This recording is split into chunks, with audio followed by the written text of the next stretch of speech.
वसंत मोरेंना पंतप्रधान व्हायचे ते सोशल मीडियाच्या आहारी गेलेत. राजपुत्राच्या तात्यांना कानपिचक्या.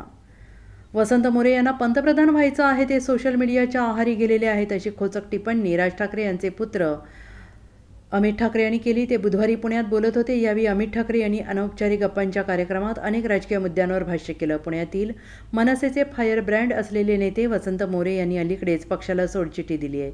आता वसंत मोरे वंचित बहुजन आघाडीचे उमेदवार म्हणून पुणे लोकसभेच्या रिंगणात उतरलेले आहेत. याविषयी अमित ठाकरे यांना विचारलं असता त्यांनी म्हटले की वसंत मोरे यांना पंतप्रधान व्हायचं आहे, ते सोशल मीडियाच्या आहारी गेलेत. त्यांनी मनसेकडून पाठिंब्याची अपेक्षा करण्यापेक्षा राजसाहेबांचा आदेश पाळावा आणि महायुतीच्या प्रचारात सहभागी व्हावं, असं अमित ठाकरे यांनी म्हटलंय. आता त्यावर वसंत मोरे काय प्रतिक्रिया देतात ते पाहावं लागेल. Bureau report, SBN Marathi, Pune.